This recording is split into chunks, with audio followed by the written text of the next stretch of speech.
Hello everybody, this is Jordan with Nat1 Plays, and we are back with more Scarlet Hollow. I am very excited because this will come out significantly after this comes out, but as of filming this, I am playing this on the day the new update went live.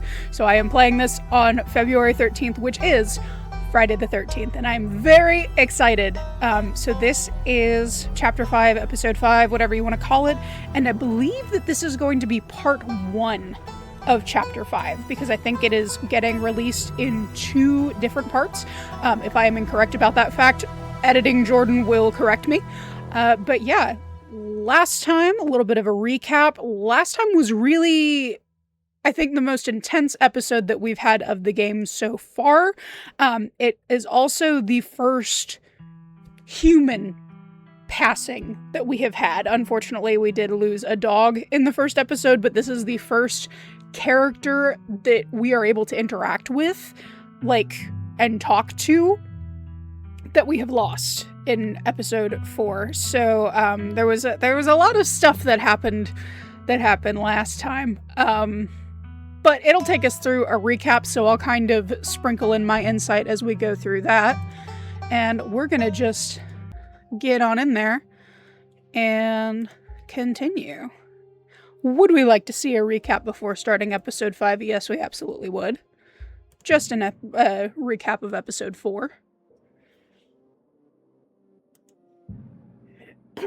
You open your eyes, it's a new day, but your thoughts are interrupted by the buzz of your phone on the nightstand. Silence. You check your messages. There is nothing from Stella. Pastor Daniel, Tulip made up some imaginary friends and keeps telling us that they want her to go out there, like the word of some fictional creature she made up is going to convince us that it's a good idea for her to play in somebody's old garbage. Yes, we went and visited Pastor Daniel, this creepy motherfucker right here, and he let us know that he wondered if we had any insight as to why everybody thinks he's creepy. Personally, I think he's cursed. And he also let us know that his daughter Tulip has made an imaginary friend that keeps trying to lure her out to, I think they call it Tetanus Lake. It's a garbage dump in the middle of the woods. And so I'm assuming that this will become a greater plot point at some point, because it's been brought up twice at this point. And there's a little ditchling in the back. Actually, is that a ditchling or is that Wayne?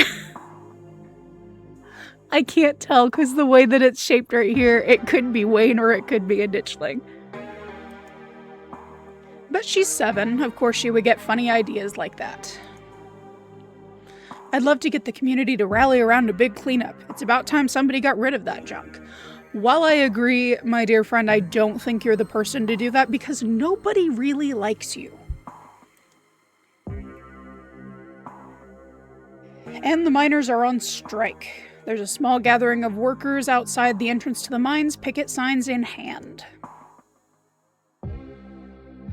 Oh, it's you. And Tabitha made me cry last time. Should I go? Yeah, and try not to get yourself noticed. Because Tabitha is a union buster. The instant you're alone, Tabitha rounds on you. She grabs you by the collar, her face close to yours, eyes full of rage, her words a frustrated hiss. Listen to me, Cosmo. Really listen. This isn't some fun little game, okay? This is my life, and if you value yours, you'll keep quiet about what you just saw. I don't care if we're family. I can make the rest of your stay here a living hell if you choose to cross me. Which, she didn't believe me about the weird stuff that's been happening lately. I don't think anything that you can do will make my time here any worse. Oh, we found out Sybil might be evil. You take the tea, sipping it delicately. The citrus smell is fleeting, quickly replaced with the earthiness at its core. You've taken a mouthful of dirt. And I don't think I'll be taking any more tea from Sybil, because I don't trust her. But the aftertaste combines the 2 flavors into something soothing and medicinal, and you find yourself feeling more comfortable, your muscles relaxing for the first time in days. Now, on to business. Sybil takes the cup from you, staring thoughtfully down at the sludge. Oh dear. This doesn't bode well. You've got just about every warning that can fit in the bottom of a teacup. Cross, kettle, hourglass. All of these mean death, misery, difficulty, and the hourglass ties it all together with definite urgency. It's fair to assume that all of this has to do with whatever brought the ditchlings. Something is coming, and whether any of us can stop it, I'm not sure. But we may, at the very least, be able to figure out what it is. And there's a central figure here.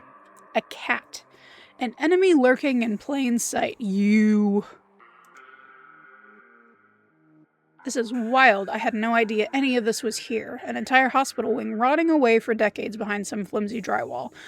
So last time I broke into the clinic and went searching around, found Reese in the morgue, and we became friends, or maybe more than that, because I also, last episode, realized that this is also partially a dating sim, because I'm oblivious.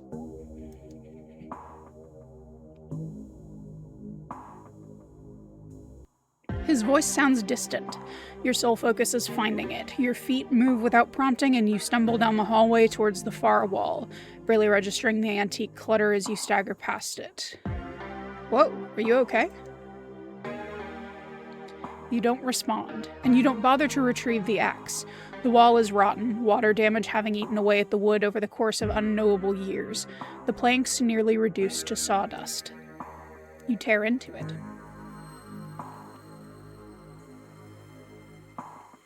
Enemies upstairs, enemies outside, we're surrounded. Even if I get out of this house, I won't be safe. You won't be safe. So after I touched the seal thing, because we keep finding these stone carvings, after I touched the seal, I had another vision, seizure, whatever, and he brought me back down to the basement, and then we watched a movie, and then this started happening. As Reese tears at his clothes, paint bubbles out from canvases, his ghoulish figures peeling themselves out of their two-dimensional worlds, invading yours, crawling up the walls. I still maintain that this is one of the coolest superpowers ever. Grab my hand, I'll pull you out. Leave us alone. Dr. Kelly opens the door, the two of you stare out into the hallway. And I inadvertently caused what's about to happen next. Not inadvertently. I knew what I was doing. It was a calculated choice.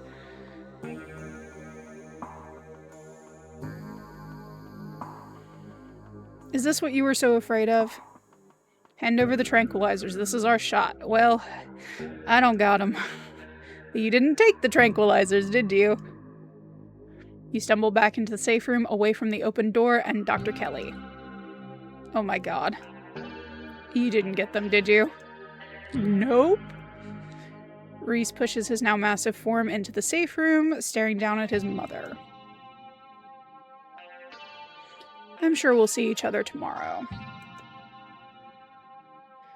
You should try to spend some time in that old building before you head to town. Tabitha won't be around, too busy at the mines. Forbidden places won't be forbidden without her. There to stop you. And you might be surprised what you find. And I tried to look around in the first episode, but she has stuff locked. So I'm not sure how to circumvent that without the player skill that allows me to pick locks. He disappears into the underbrush.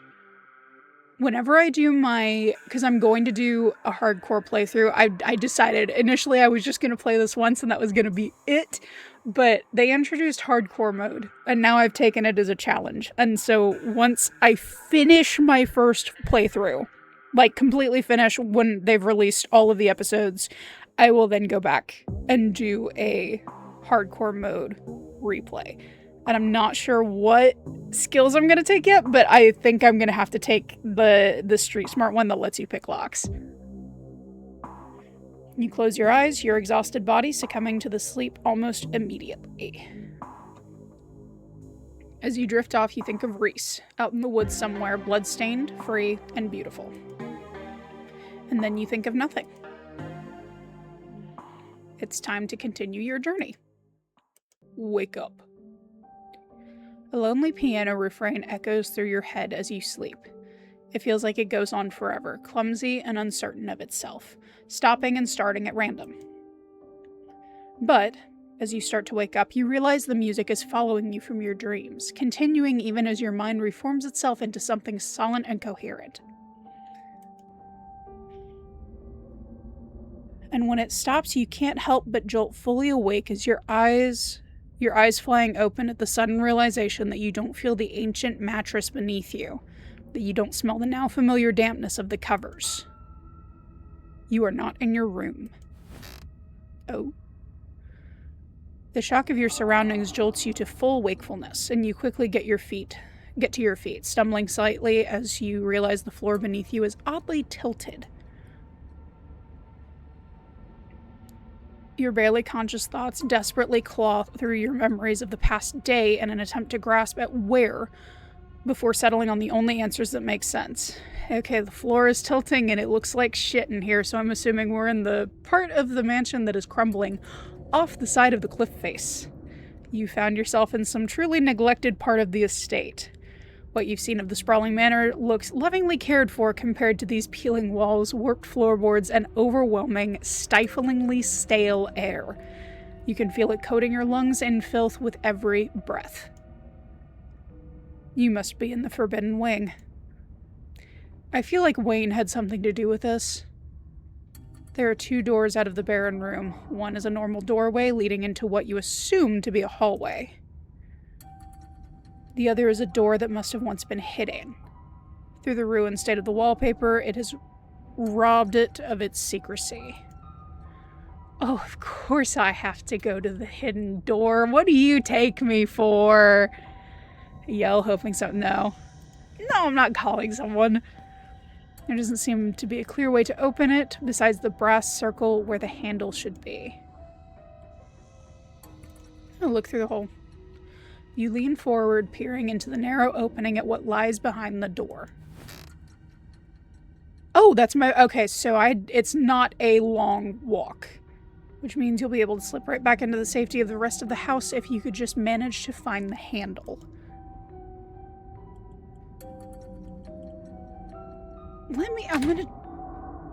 Oh, it doesn't budge, never mind. I was gonna say might as well secure my way out and then go explore, but apparently I'm stuck in the walls. You try messing with the metal contraption that stands in place of the door's handle, tugging and jiggling and pushing on it every which way, and still nothing. I'm gonna continue. You make your way carefully across the slanted room and deeper into the Forbidden Wing. Before you is a long hallway. Age-stained curtains fluttering in the breeze, flowing through cracked glass. Weak sunlight illuminates the dust dancing in the air. I am struggling today with the words, y'all. But when am I not? Let's be real. An ornate entryway.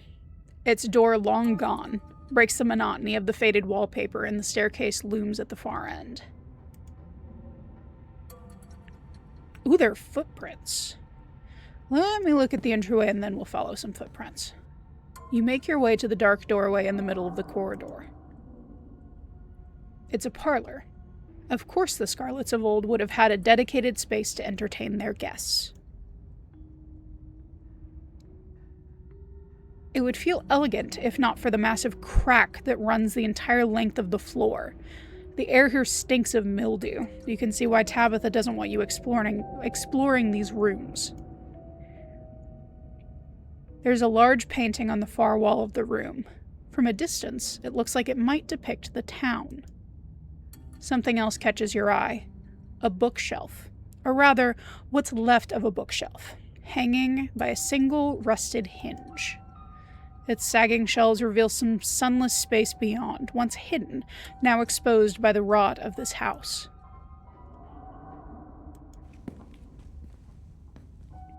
You cross the parlor, testing each careful step along the way, and duck between the collapsed shelves of the old bookshelf.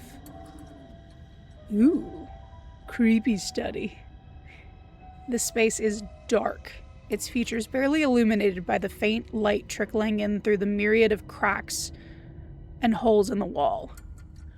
The wallpaper, a deep, exquisite red, adds a blood-like glow to the dimness. Ooh, okay, wait, we gotta look at... Oh, that's so cool. Got a skull there. I want to take some of the stuff out of here and just put it in the normal house and see if Tabitha notices.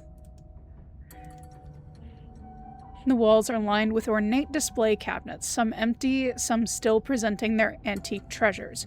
Nestled between the cabinets, a single tall bookshelf remains standing, its occupants dusty but mostly intact. But all of these are ornamental details. Your focus is drawn to an expensive-looking antique desk at the center of the room. Ooh, I want to look at the bookshelf. Maybe the collection of literature can help you learn about this room's occupant. You approach the shelf, your eager eyes poring over titles for anything that seems to stand out. The upper shelves are mostly classic fiction. Moby Dick, Shakespeare, various Dickens novels, nothing that stands out as particularly interesting. The bottom shelf seems to be home to reference books, heavy volumes of long outdated construction law, treaties in various aspects of local coal industry, but there's also a book on city planning that stands out to you. The spine is marked with a dot. You pull it out. The shelves above shifting precariously as if the book held some load-bearing purpose. Oh no, I didn't mean to pick the load-bearing book. The instant you crack its spine, a slip of paper falls out, ancient and fragile and yellowed with age. It's some kind of map. And judging by the highlighted landmarks, it's a map of Scarlet Hollow Town Hall. The old hospital, the mines, all places where the stone carvings have been buried. Okay, so is this what it's got? Yep. There's no more circled area. There's one more circled area as well. What looks like a patch of farmland. You haven't paid this location a visit yet, but judging by the way the other buildings have had their ways of drawing you in, it's probably only a matter of time. So what's out in the farmland? Is that part of the... Oh gosh, what's the family that split the property in two? It's Duke's family, and I can't remember what his name is or what the original name was. Was it Tremaine? You carefully fold the map and shove it into a pocket. Good thinking. Examine the desk. Oh yeah, I'm rifling through the drawers. Ooh. The top drawer mostly contains old-timey letter-writing materials, complete with a fancy dagger-shaped letter opener and a wax stamping kit emblazoned with the initials E.S. I'm assuming that's for Enoch Scarlet. Underneath, you find a pile of crumbling financial documents. Scrawled in neat cursive in every spot that needed a signature is the name Enoch Scarlet. Yep, I got it. This must be his desk, meaning this must also be his study. And at the very bottom of the drawer, you're surprised to find a face you recognize staring back up at you. An antique photograph of a young man. His blonde hair nearly white against the dark sepia background. It's Teddy. He looks almost exactly the same as he did in your vision. Almost. There's a carefree look in his eyes that seemed to have faded by the time he found his way to that hospital bed. Enoch must have been lying to that doctor. If the man he spoke to wasn't Teddy, why would there be a picture of him in Enoch's study? That's I think that I mentioned that last time when I had the vision of the hospital bed. Is I'm pretty sure that it was Teddy and that Enoch just killed his brother. Close the drawer. The bottom drawer offers some resistance as you try to pull it out. It seems that it was locked, though a bit of metal attempting to hold it shut seems to have been rusted to the point of uselessness years ago. It gives with a sharp tug, rotting wood splintering softly somewhere within the centuries-old desk. Inside, you find a strange collection of glass vials. Their surfaces are clouded over, but you can make out what seems to be paper preserved somehow inside the containers, a hint of writing invisible at the edges. Absolutely open the vials. You reach for one of them, but hesitate before opening it. This is a fragile thing, and it hums with strange energy. You close your eyes and focus on that hum, and then to your surprise, the back of your mind, you hear it. To Miss Maeve, I know it has been several years since my last visit, but I do hope you remember the young lad who used to find himself at your doorstep more than you probably would have liked. I write you now with the utmost urgency. I'm not sure if news has yet reached you regarding what transpired just yesterday. Many lives were lost. The town is in a frenzy. I hope to mitigate some of the damage that has been done, and thus must speak to you at once. I attempted the journey to your place of residence, but was unable to locate it. You once told me of another way to reach you, and though it seems nothing but a half-remembered fantasy, I'm acting in desperation. I can only hope this letter finds its way to you, as you once said it would in my hour of need. I must meet with you at your soonest convenience. Sincerely, E.S. Maeve, do we know that name? Was the witch ever named that we met in the... Because it was the character that Kanika was in the vision in episode 3 was the witch who has a history with the Scarlets because of the whole Charlie Shaw thing. Or maybe I'm barking up the wrong tree. I don't know who Maeve is. You reach for another. Miss Verena, trouble with tea. Your presence requested at once. And another. Verena, know that you tried. Do not appreciate the attempt at subterfuge. Thought we both knew what was at stake here. The boy has been dealt with. Expect me this evening for an in-person discussion. Okay, it has to be the witch. Some of these letters are addressed to Miss Maeve and some to a Verena. All are signed E.S. You have to assume these have to be from Enoch. May seem unimportant, just listing a time and a place. You assume meanings between Enoch and whoever Verena may have been. Okay, we'll take a quick glance at the painting. The painting highlights a number of old buildings and locales, many of which you've already visited. The town hall, the estate, the mines, the clinic, still called the hospital at the time of the painting, the church, and then there's somewhere you've yet to see, the historical Callaway Tremaine homestead. Okay, yep, I was right. The faded bronze plaque beneath reads, in commemoration of Enoch Scarlet, head of the Scarlet Hollow Landmark Revitalization Project. Let the past never be forgotten. Follow the footprints. You follow the path laid out in the dust. It takes you up a flight of stairs, the way down blocked by debris, and you find yourself on the 3rd floor of the estate for the first time. There are more footprints leading all the way down the hallway and to the farthest door.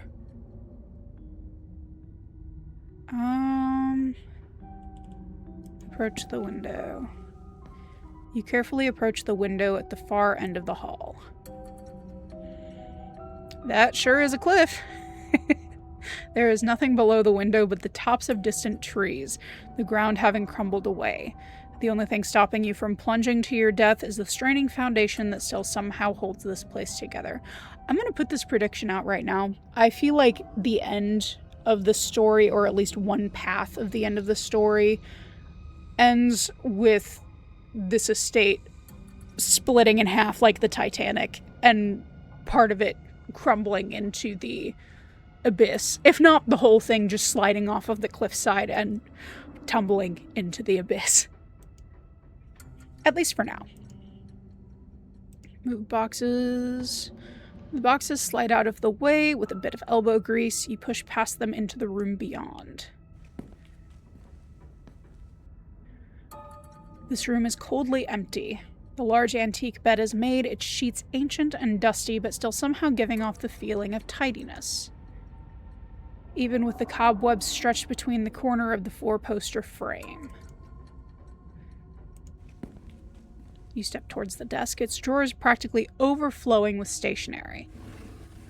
As you sift through paper, it quickly becomes clear to you whose room this is. There are stacks of bills and Edwardine's name filling nearly every drawer. And even once you manage to get past the layers of envelopes and trifold paper, you hit a permafrost of receipts. It seemed she was doing her best to be meticulous and hold on to any scrap of paper that might possibly be important. I'm sure she was a joy at tax time. But when you reach the bottom drawers, you find something entirely different. Greeting cards, letters, small wrapped packages, some opened, some sealed, some crumpled into messy balls. You open one of the cards. Both pages are taken up by a handwritten note. Tabby, hope you're doing well. Not a day goes by that I don't miss you. Hope Perline treats you to your best Christmas yet. I'm not sure what sort of doodads you're on these days, so I sent a little something that made me think of you. I made sure they were the best shells of the bunch. Not sure how rare any of them are, but they're awfully pretty. And they've still got that beach smell. And make sure you put your ear to them. It doesn't compare to the real thing, but it comes close. Are these from my mother to Tabby? And presumably hidden from Tabby? And in case you think it makes me a little cheapskate, I made sure to send along a little cash too, so you can get yourself something a little nicer than glorified beach trash. Make sure you get Perline to take you to the nice toy store, because that's where I'd take you if I was there. Oh. If you get the time, I'd love to hear from you. I miss you so much, Tabby, and I'm always thinking of you. You can come out and visit me anytime. I know you've always wanted to see what it's like out east. I've made sure to write out my address on the back of this card, just in case you didn't know how to get a hold of me. Been missing you, my incredible, wonderful, amazing daughter. All my love, Dad. So not my mom. Who is Tabby's dad? You pull out another from closer to the top of the pile. Happy birthday, Tabby. It's me again, your old dad. So the big 2-0. I can't believe my daughter is such an adult. In my mind, you're still that bouncy little kid doing cartwheels on the front lawn, telling me what various sounds animals make, like you're the professor of animal noises. I have no idea if you read these, but I'll keep writing them, even if sometimes it feels like I'm writing them to a ghost. I mean, we haven't spoken in almost 15 years. You're a whole human being now, and I have no idea what you're like. I like to think we'd get along, though. As always, my address is on the back. I hope you'll decide to come and visit me one of these days. I've got a guest room all set up just in case. I was always ready for you, kid.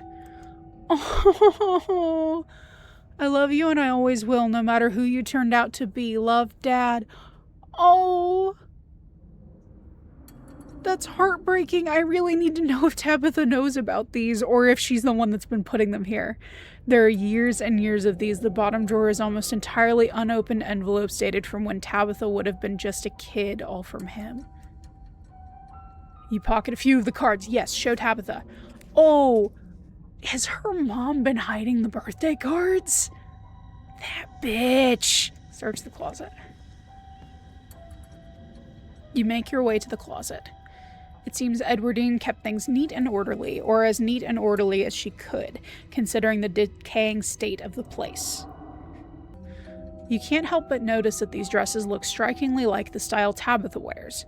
You can imagine Pearl Ann sifting through Edwardine's old trunks of clothes, recycling moth-eaten vintage dresses for her daughter, in place of buying anything new.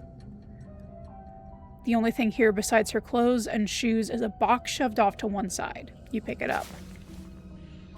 Child-sized overalls, striped shirts, a small pair of trousers with suspenders still attached. One of those little sailor suits boys from the 50s were always wearing.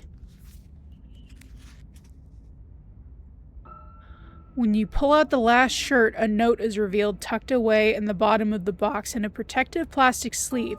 It's scrawled in an almost illegible handwriting written in some thick, brown, watery ink that's cracked with age.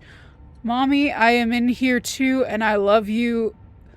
Is that blood?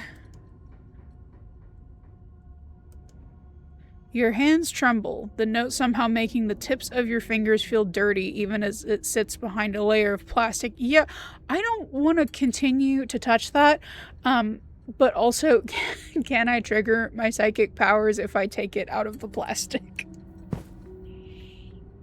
You drop it back into the box, once again covering it with the clothes, shoving it back into the recesses of the forgotten closet where it belongs. Good choice. We're done here. Finished with the tucked away room, you return to the hallway. Explore the middle room. Do everything but go to the last place. This place was clearly once a nursery, though no child has been here for a long, long time. Always check the bookshelf. The top shelf is occupied by antique picture books, Dick and Jane, books of nursery rhymes, ancient editions of Grimm's fairy tales. The lower shelves are full of educational materials, from children's encyclopedias to writing practice workbooks. From the sheer number of learning-oriented books on the shelf, you get the impression that the children who lived here were not supposed to be as interested in fun and fiction as they were in diction and spelling. Your family may have been wealthy, but maybe not in joy. You leaf through a few of the practice workbooks, gently turning the near-crumbling pages. Reasons Mommy should take me and Maribel to the zoo. We have been very good girls and have not cried for a whole week. 2. Maribel says elephants are so big and I would like to see. 3. I think it would be very fun and Mommy would have a good time. Oh. All of these are signed with the carefully scrawled signature of Alexandra Scarlet. You flip through the rest of the book, your eyes unfocused as the many practice sentences and letter copying pages flash by, but something near the back of the book gives you pause. In a section that starts with the prompt, Today,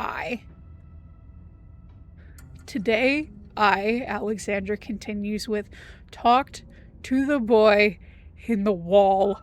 What? This last prompt lingers with you. If all of these practice books are the same, you wonder what else you'll manage to find under Today. You grab the next copy, opening it to the first practice writing page. Today I told the boy in the wall about my family. Then the boy in the wall said he is happy he has a kid to talk to. I am also glad because Maribel is mean sometimes and tells me what to do. He is really nice, and I hope he can come out of the wall to play with us soon. Why is there a kid in the wall? Today I told the boy in the wall that I am sad. He was really nice and told me he knows how to make Mommy be nicer to me. He said Mommy tucks him in every night and reads him stories and is never mean. And that if I was in the wall, Mommy would also be nice to me. Don't go in the wall. He said there can be only one kid in the wall, so he will have to switch places with me. But Mommy will be nice to me then, so it's okay. Oh, I hate this. I hate this. I hate this. I hate this. Today I ate dinner with Mommy. She said she made me special dinner, and she sat with me the whole time. And I was a good girl and ate it all. Mommy is proud of me. It was a good day. I am happy. The rest of the book is blank. Oh, the baby's in the wall, isn't she? You make your way back to the hallway. Do I want to follow the footsteps now? I don't know that I do. I swear to God, if there's someone living in this section of the house, I'm gonna lose my mind. You continue following the trail of footsteps, approaching the farthest room down the hall. The door was clearly meant to be hidden, but it's been left open. The room is starkly empty save for a rug and a few candelabras. A lack of dusty old boxes and rotting antiques mark it as distinct from the rest of the cluttered, forgotten spaces you've explored. It pains you to stand in this space. Emotions hang over you, strong and oppressive and overwhelming thoughts that threaten to fill your lungs. You don't feel death here. You feel something worse. A deeper loss. One that's left a wound that refuses to scar. You can't help but fixate on the carpet in the center of the room. The corner is rumpled, as if it's recently been moved. I don't want to look under the carpet. No! Okay. You pull the carpet up, exposing the bare floor and revealing what lies beneath. What? An ornate ring of sigils has been carved into the floor. 5 along the edges with a 6 in the center. The circle emits a now uncomfortably familiar feeling. You can feel your gaze forced to crawl over every intricate detail of the carving in front of you. The serpents wrap around the staff. Words. The serpents wrapped around the staff give you flashes of the room beyond the morgue, and the darkness that swept through the house once it's been uncovered. The fist and the chain makes you feel like you're back in the claustrophobic confines of the mind, surrounded by the angry hammering of its memories. The horns have the same nightmarish, dreamy feeling of the world constructed by the furious ghost of Charles Shaw Jr. The others are new to you. The feelings they emit are less intense, giving only vague impressions of what they might be tied to. Golden fields, the mewling of fresh souls just slithering out from the womb and desperate to be fed. Another that rings like bells in your mind, calling you not towards it but away from it, pushing you from its threshold and into the darkness. But the central symbol is the strongest of all. It echoes out across the room, a vast ego proclaiming its dominance. This is all further confirmation of what the map and Enoch's study suggested. Move on, I guess. You continue forwards towards the door on the far side of the room. You exit into a short hallway. No, I know this. I know where this is. This is... Is it? Because in the vision, this looks like the hallway in the Scarlet Estate, where he was talking to the person that was locked up. That's the same door. That has to be the same door. You exit into a short hallway. There are stairs there leading back down to the lower floors, but there's also another door. It's hanging ajar, many locks and deadbolts along its edge glimmering in the weak morning light. The doorframe itself is gouged and splintered, evidence that some desperate creature tried to save itself from the room beyond time and time again. This has to be the same door. I feel like I'm losing my mind. Enter. You step forward. Oh no! This was a prison cell. Everything about this place reeks of neglected humanity. The walls are covered in scratches, legible words mixed in with the nonsense of desperate clawing. The one window, set high in the far wall, is fitted with thick pane of glass, as if the iron bars just beyond wouldn't be enough to hold the imprisoned. This is the same, because there were bars on the window whenever he climbed up.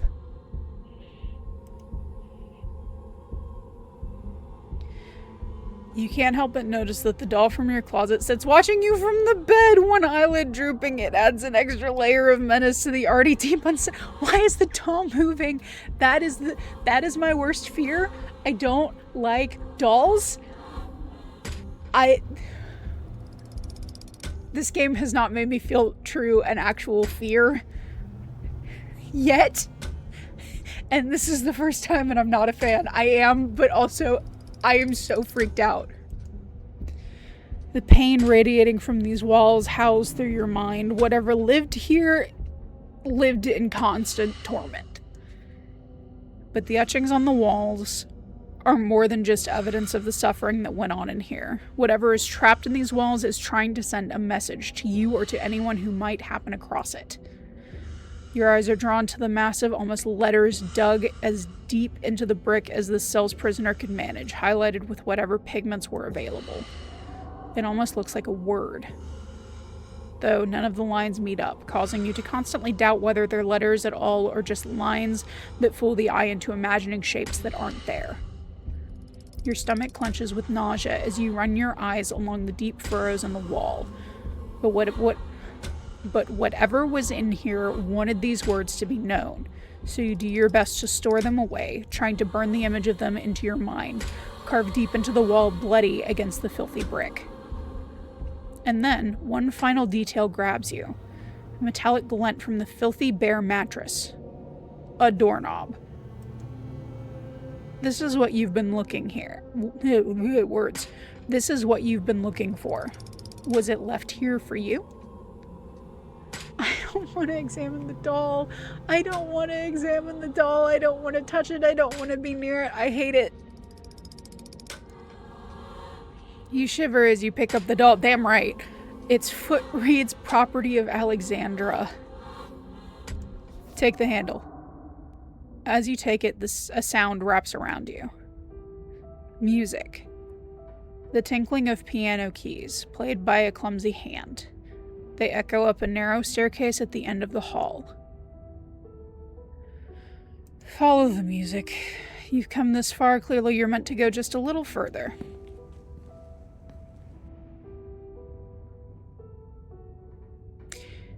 If the princess lives here, then killing her might be doing her a favor. That's what this looks like. The stairs take you into what you have to assume was once a servant's quarters, a network of cramped passageways hidden away behind the expansive rooms of the estate without so much as a window for illumination. But you persist. You descend deeper into the bowels of the Scarlet Estate, the echoing piano your only company. Soon enough, you see light again, the sun creeping in through the edges of a nearly hidden door. You're at the end of another long corridor. Its high ceilings and tall windows are almost disorienting as you step out from the cramped, gloomy stairwell. The music continues, mournfully, in the vast space, a chorus of wind adding a melancholic harmony as it whips in from the overgrown courtyard outside. That means the locked door to the Forbidden Wing is just down the hall. But you've yet to confront your guide. Oh yeah, I gotta finish what I started. The musician plays as you move cautiously through the dark. The slope now so dramatic it feels like walking downhill, jagged remains of floorboards jutting out like splintered trees. Oh, hi, Wayne. I called it. I said this was Wayne's fault. The flow of notes finally stops as you reach an open doorway to what once was a music room. Wayne stands from the bench of the battered grand piano, turning to face you. So now you've seen it, Cosmo. He makes his way down the tilted floor towards you. A breeze passes by him, carrying with it the smell from the wound that is his body. I hope you enjoyed the show. He stops just a few paces away. And I trust you understand the implications of everything you've seen. If you aren't careful and you put your faith in the wrong people, things could go very, very wrong for you. Well, considering that I don't trust anybody, I think I'm in a pretty good position. What's with all the theatrics? What was with that doll in the room? What the hell is wrong with you? You kidnapped me. Okay. Does Tabitha... I do want to know if Tabitha knows. We need to call someone. Who are we going to call, dumbass? The phrase scrawled on the wall. What is it? I want to leave. I've had enough. I don't believe you. Okay. Let's process of elimination this. What was with the doll? She likes it, so I liked it too. What? It was nice to see it again after so many years.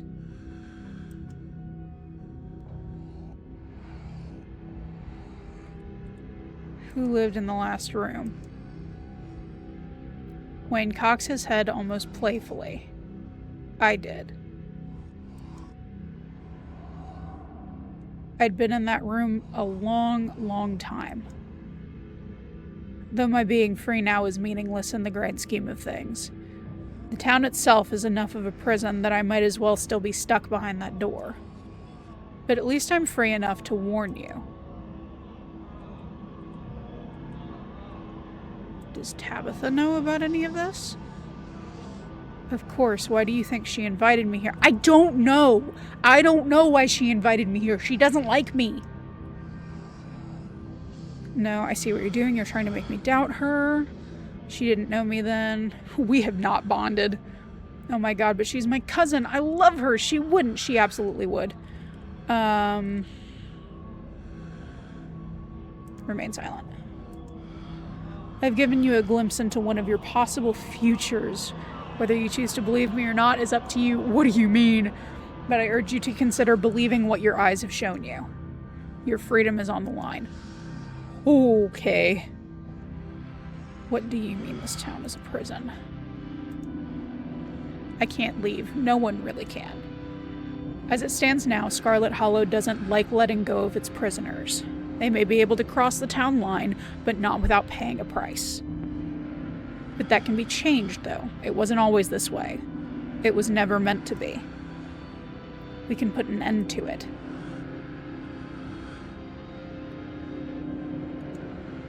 The phrase scrawled on the wall, what was it?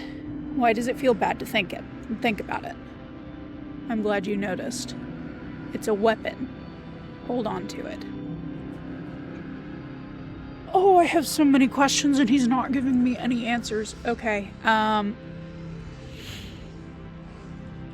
now is not the time. I don't believe you. I don't know what to think. This is all too much. I don't know what I'm supposed to do with any of this. See, the thing is... Okay, I'm deliberating this. He has never done anything to overtly make me not trust him other than the fact that he's creepy as shit. Like, he was there and helped in the ghost vision and like the ghost play, whatever the hell that was. And Sybil doesn't like him. And I currently don't trust Sybil. I trust you, but I don't know what I'm supposed to do about any of this. Wayne's shoulders seem to relax slightly, as if he's relieved. Good. Good. Our enemies rely on keeping us divided. They know how much stronger we can be together. The witch holds some of the final pieces. Find her, pry them from her hands, and then everything should start falling into place. The thought feels slippery. You're unable to hold on to it. The holding is painful, like you're gripping onto it with white-knuckled fists. You're forced to let go. It fades. Unless you're already starting to forget about her. Memory is a disloyal thing, isn't it? Physical. Easily manipulated. But something being missing from your head doesn't mean it's gone from the world. Before either of you can say another word, he vanishes back into the shadows of the Forbidden Wing. God damn it, Wayne. Nothing left for you to do here but leave. You make your way back to where you woke up and slot the handle into the secret door on the wall. It twists and the door pulls back, and you stumble through your closet and back into your bedroom. You lean against your door frame, relieved at once again having something sturdy, unsloped ground beneath your feet, and moderately clean air to breathe. The estate has gotten to you. After the events of this morning, your body burns with a ferocious itch to leave this place behind, to be anywhere but here. I think that is fair. You leave in a haze, mindlessly grabbing clothes and an uncharged phone, barely even noticing your surroundings as you rush outside. The morning's revelation seizing your body and mind like a suffocating grip. The cell, the doll, Wayne's insinuation that Tabitha has known about all of this, and even more that she is partaking willingly in your family's crimes. Not only that, but she has designs for you. Is it true? I can't jump to any conclusions just yet. I was shown what someone else wanted me to see. Tabitha can't be trusted. Tabitha deserves a chance to explain herself. Tabitha needs to explain herself.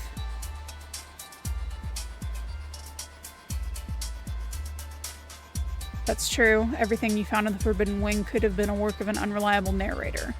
Not that it saved you from the ever-tightening grip of anxiety strangling your lungs. The events of this morning aren't the sort of thing you can casually move to the back of your mind. You have to do something. Yeah, the police don't like me. Wayne said I need to find the witch. I should do that before doing anything else. I need to see Tabitha. There's an explanation. I feel like if I find Tabitha, I'm not leaving from wherever I find Tabitha. Tabitha needs to know what's been hidden away in her home. I'm going to someone I can trust. The only way out of this is by finding the rest of the stone carvings alone if I have to. Okay. On the way out of... Okay. Do I find the witch or do I find the carvings? Or can I do one after the other?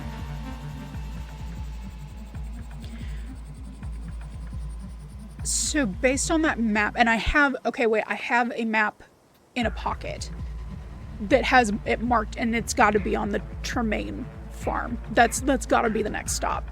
I'm gonna find the witch. Now isn't the time for unnecessary confrontations. Wade told you to find the witch, and he notably didn't tell you to take this to Tabitha. True.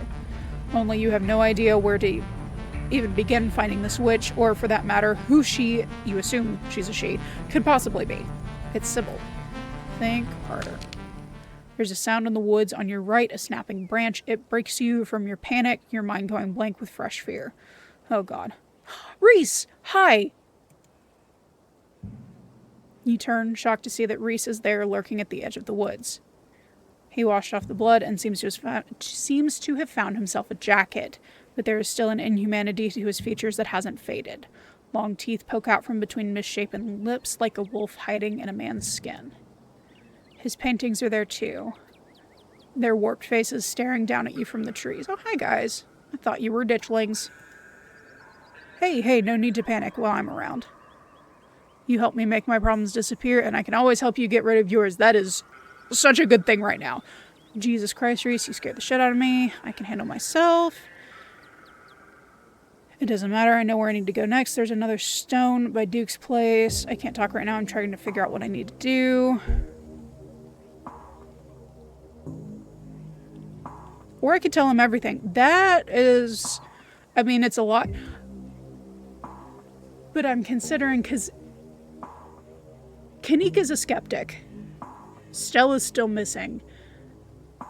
I can't get a good read on Avery. I like Avery, but they're taking everything in stride and kind of with a grain of salt.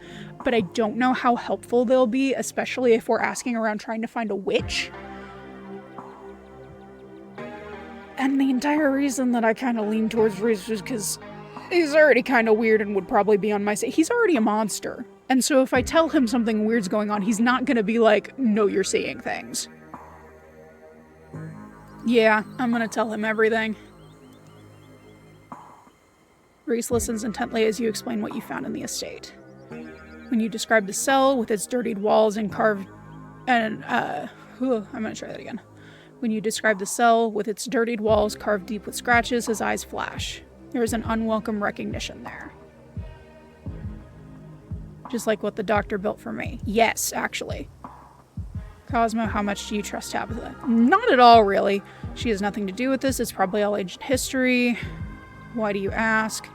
She's not like your mom was. She's not going to do that. You don't think. I do think. Of course I do. After last night, of course, I would think your cousin is plotting something. And I would never let something like that happen, especially not to you. You're too important to me. Why don't I just talk to her? You might be right, she's been cagey all week. Not everything has to be solved with violence. Leave her alone. But she's my cousin. She does not love me. That's completely... She does not like me. She wouldn't do this to me. I can't believe that. You and Wayne are both trying to get me to turn on Tabitha. Please don't eat my cousin.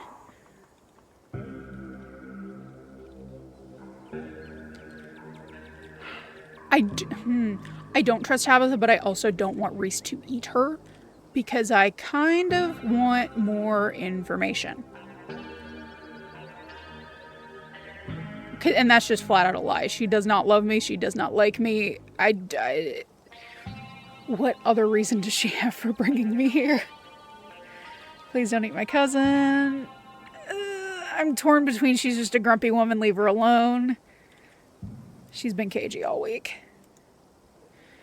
She's not a very good actress, but I guess these sorts of people rely on the fact that family is always expected to love each other. And they can be as awful as they want, because at the end of the day, we're always family, right? Maybe we always have to assume the best intentions, and only someone crazy would think their own family could betray them like this.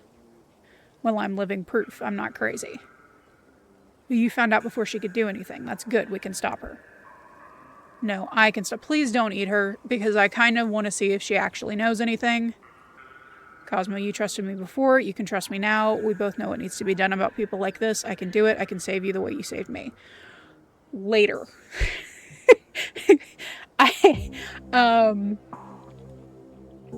You aren't even sure what she's going to do. She might not know anything about this.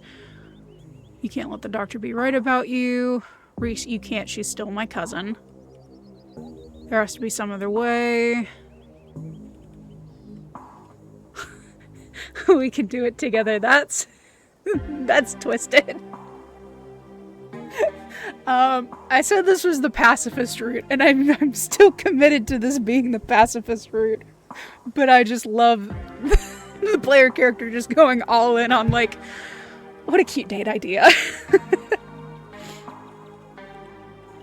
Okay, you can't be suggesting what I think you're suggesting.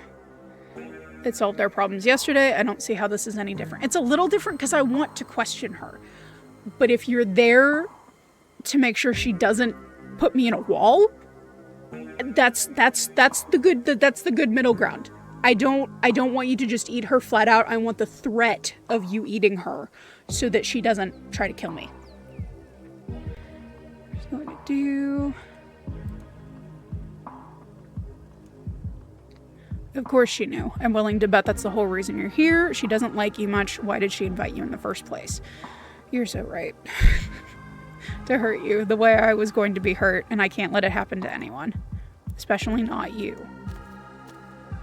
Reese takes a step forward, his long legs closing the distance between you. He stares down at you for a moment, his eyes crawling down your face, taking you in before finally resting on your lips, his own part slightly revealing the tips of gleaming fangs. He hesitates, his shoulders stiffening. What are you doing? Kiss him. Now is really not the time. Let him continue, pull away. I mean, what else am I gonna do? In an instant, his hesitation breaks, his hands are on you. One clamps down on your shoulder, clutching tight. The other winds its way up the back of your neck, tightening around your skull, pulling you in, pressing his lips to yours. His maw seems to engulf your entire face. His teeth close around your jaw.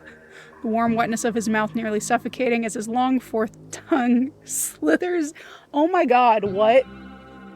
His long forked tongue slithers out, sliding along the inside of your cheek, exploring you like it has a mind of its own. His sharp fingertips dig into the skin of your scalp, and you feel something prehensile and thin and strange, his tail wrapping around your leg, pulling you even closer. You feel thoroughly held, almost bound by the monstrous man. Then he pulls away. His chest heaves with satisfied breaths as he grins down at you, exposing sharp teeth that had been pressed to your cheeks just a moment ago. Look at that face. I'll come back when it's done. Don't eat my cousin! He straightens up, seeming to pull himself back together, shaking off the momentary trance. I'll protect you, I promise. That won't be our last kiss. Don't eat my cousin! Okay. Then he's gone, scampering off into the woods, followed by his strange living paintings, on his way to do something unspeakable to your cousin. Oh, I feel bad. I thought that was gonna go differently. Crap. He's gonna eat Tabitha. Okay. He asked you to wait, but you can't do that. Not in this town the way it is. You have to keep moving.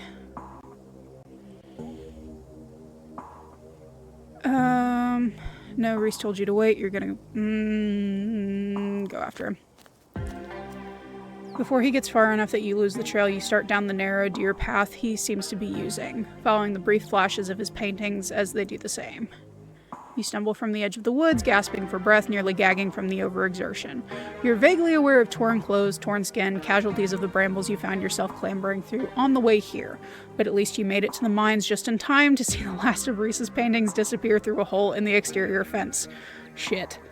The miners at the entrance are none the wiser, too caught up in their chanting to notice as you slip in after him, climbing your way up the hill towards Tabitha's trailer. As you approach, there's a sound of groaning metal and a loud crash. He ripped it open like a tuna can. Okay. Then a gunshot. No. The door to the trailer has been ripped from its hinges. There's a commotion inside, more crashing. Reese appears in the doorway, clutching his shoulder. Blood pours from between his fingers. He glances at you surprised, then ashamed, slumping against the railing. Cosmo, I told you not to follow me. Well, but now we're here. And I told you not to do this. Reese, this is suicide. Stop. I can't just let you do this. You can't kill my cousin. You can't put him in an ambulance. Did you finish the job? I'm so sorry. This is all my fault. Get out of here. Go run. It is, because I didn't talk him out of it. I kind of enabled it.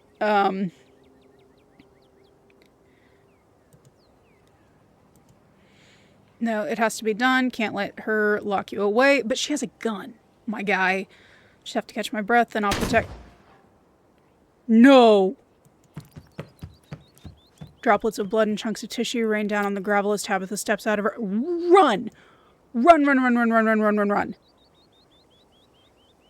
But he's still alive. One claw desperately holds his mangled face together as he staggers away, gurgling, unable to speak through his shattered jaw. You... Traitor. Tabitha, wait, I think it's Reese, that freak from school. Whatever, I don't care, it came after us, so what if it used to be human? Oh my god. He stares at you with one good eye, desperate and afraid, his own viscera dripping from between his fingers. Oh my god! Then he's running, stumbling with a jagged, uneven gait towards the tree line, until finally he slips into the safety of the dark woods. The smell of gunpowder and viscera hangs over you, a crowd of onlookers filters in. The air is still, and the place is usually filled with the churning of industry. There is only tension and hushed whispers.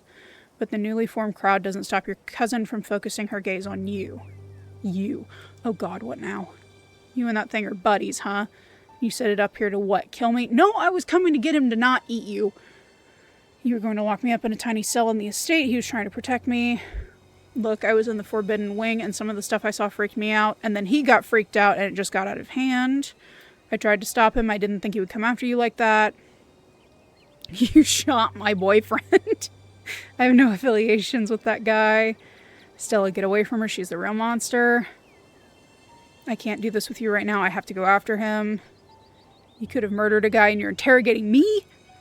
Hey, let's calm down. Put the gun away. Maybe we can talk. Man, I don't know. Crazy stuff keeps happening around here. I have no idea what's going on anymore. Oh, no. Okay, have it out with Tabitha or go after Reese, because I really want to make sure he's okay.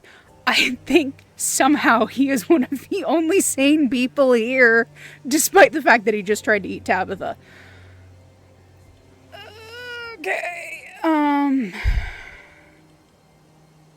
need to, because is that going to cause a mob?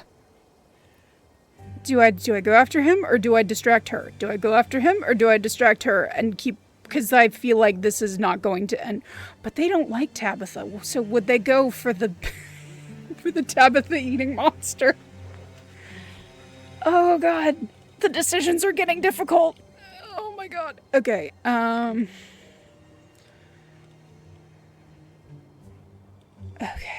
Or do I make Wayne the fall guy? Still get away from her. You could have just murdered a guy and you're interrogating me? Yes, because it was definitely not a guy. A menacing creature with a jacket on is still a menacing creature. He looked like he was doing almost kind of okay, though. He managed to run away, so it can't be as bad as it looked, right? We'll make sure to call him an ambulance. Cosmo, you should come back to the office. We'll make sure he's taken care of, and we can all sit down and talk for a little while. No. There's no need for any of these things. The cops are already on their way. I called them as soon as that thing barged in. And I'll let them handle... What am I doing? You're trespassing after all. I was trying to make sure that you didn't get your head eaten, and this is the thanks I get. And it doesn't seem like a bad idea to make sure you're somewhere safe since there are so many horrible... Nope. Are we just going to pretend that we didn't all see the horse demon running around with half of its head blown off? I agree. I feel we moved on too quickly from the horse demon. Perhaps we should comb the woods with torches and... Shit. No, no one is going after that thing. We're all going back to work. Break's over. Right, whatever you say, boss. You just shot a demon. No way am I going to cross you today. So she is evil. And Stella's helping her. Okay, this did not go how I thought it was going to go. Okay. The crowd disperses, the many cast lingering glances as they go. One last look at the place where Reese's blood and tissue still paint the ground. Wait, before the cops get here, I found these birthday cards stashed away there from your dad. Tabitha, I don't want things to be like this. I wish you'd just talk to me. I don't care about any of this. Reese is out there bleeding to death. I can't just stand around. Can we start over? Hi, I'm Cosmo. I'm your cousin, and I love you. Tabitha, I feel like you're trying to make us hate each other. Fuck you, Tabitha. I'm gonna go after the horse demon. I don't care about any of this. Reese is out there bleeding to death. I can't just stand around arguing with you. Oh yes, feel free to lead the cops on a chase through the woods directly to that thing. They'll have way more firepower than I do. I'm sure they'll be able to kill it much more efficiently. Shit. But they wouldn't, right? Why are you here, Stella? No, because Cosmo isn't going to risk that. There's time anyway. Shit. Sirens finally stop as the squad car pulls up. Deputy Franklin steps out, slamming the car door and ending your conversation before it can get anywhere useful. Great. Well, isn't this a pleasant coincidence? I've been looking for you all morning, City Slicker. Why? You're in a lot of trouble, Cosmo. Too much trouble to let you keep wandering around causing mayhem. Why am I in trouble? Are you saying you were planning to take my cousin in, officer? As a matter of fact, I was, Miss Scarlet. See, there have been all these problems around town lately, and how is it my fault? I don't need any explanation. That's why I called you here to have Cosmo arrested. You bitch! My workers can attest to the fact that a mutated lunatic was sent here this morning to attack me, and only through my own quick action was I able to survive. But I have every reason to suspect Cosmo had something to do with it. I was not! And knowing what I know now about Cosmo, I have no reason to doubt you. What do you know about me? Why do I have the right to remain silent? You're going to do to me, except don't mention that, because they don't need to know that the doctor's dead. Okay, Stella, Reese is your friend. How can you let... Yeah, Stella, what the hell? Deputy, I believe we may have gotten off on the wrong foot. Let me explain. He does not like me. You're just buying her story. I don't even get to defend myself. What about due process? Tabitha might have just murdered a man and you're arresting me? It doesn't matter if it was a man or a bear or a Sasquatch or whatever. I was defending myself against something that was attacking me, and it's well within my rights. He did come after her with, you're not helping Stella with what I would say killing intent. You traitor. I think there's something wrong with him. He wasn't acting like the person I used to know. We'll deal with that all later once we take statements. Anything you can say, bite me. And the hand, I should have taken the street smart thing. This would be really, really, really helpful right about now. Deputy Franklin whips out a pair of handcuffs and some sleek police academy maneuver. They're locking around your wrist and seconds flat. Wait, the lunatic ran off into the woods. He's been hurt. All this blood is his. I think he needs an ambulance. If you could, you're not helping, Stella. If you could get out there. I'm not even sure if that thing counts as a man. You might want to see if you can get animal control involved instead. But that's low priority. Take care of my cousin first. I hate you. Miss Scarlet, one last matter of business. Since that thing is still out there, I would prefer if you came down to the station, at least until we've done a sweep of the woods to ensure your safety. What, like get in the squad car? Like a criminal? Yeah, bitch. You can follow along in your own vehicle if you would be more comfortable. But I have work to do. I can't just... It's okay, Tabby. I can hold... I hate Stella. Stella's the worst. I can hold down the fort for you. I mean, I obviously won't try running the place, but I'll keep an eye on things. Fine, okay. I'll follow along in my car. It's probably for the best. This way I can make sure Cosmo is secured. So where have you been for the last day when we've been blowing up your phone and I even came here to check if you were here? What? I'm so mad. As you're shoved into the car, a voice crackles over the radio. Franklin, pick up already. We ain't got all day, boy. Apologies, Sheriff. I was just apprehending Cosmo, as we discussed over the radio. That's nice and all, but we need you up at the farms pronto. Got ourselves a possible 187 brewing. What is a 187? I know what 10-4 means. Damn, this day just keeps getting crazier. No shit. Suppose you'll have to come along for the ride, miss. Great. What else do I have to do? Deputy Franklin wastes no time in turning on the sirens, blasting down the road towards whatever emergency is underway with you in tow. This is possibly one of the few times he has ever been able to do this, and despite his sunglasses and stiff demeanor, there is definitely an excitement in the way he cruises around the treacherous mountain turns. This is the end of episode 5, No! Okay, this is the end of part 1, episode 5. Part 2, the chapter's finale, will be releasing next Friday, February 20th. On that note, god damn it, if you would like to continue with this world state, please save your game now. Yeah.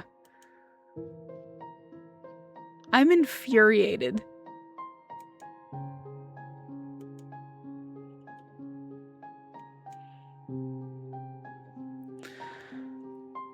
That's not how I thought that was gonna happen. I don't know what I expected to happen, but it was not that. And it's been like 4 days. Actually 5. This was the morning of the 5th day. Stuff just keeps getting worse. Oh my god. Okay, so this may or may not be a 2-part video. I may wait to cut this together until I play the second part, because my brain hurts. How did I end up getting around? I didn't even do anything, man! I was trying to get him to not eat her face. I thought we could negotiate. It didn't end in my favor. Oh, it all went so wrong so quick. Well, I guess that's that. Shit. Yeah, this is not gonna be a 2-part video. Editing Jordan is gonna have to cut this out. I'm gonna keep my reaction to this in here. And then it'll be one video, cause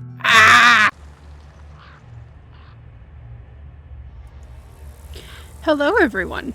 I've already introduced myself and this is the same video, and it's only been a matter of seconds for you, but it's been a week for me, and I've been waiting to play the second half of this chapter. I've been arrested. I don't need to recap because, again, you just watched this, but getting right back into it.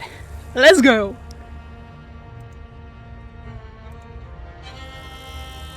As a car pulls up to the farms, you feel it again, a tingling at the back of your skull, an urgency almost like a hand pressing you gently forward, with the threat that it might become more forceful if you don't comply. Like, so much crying. Crying that can only stop if you tend to it. There is definitely another stone here. It's getting harder to ignore them. The feeling is strange when you try to examine it. Contradictory. Something that both desires to be alone, yet at the same time needs you in its presence. It's bringing something into this world, and it needs your help delivering it. Oh.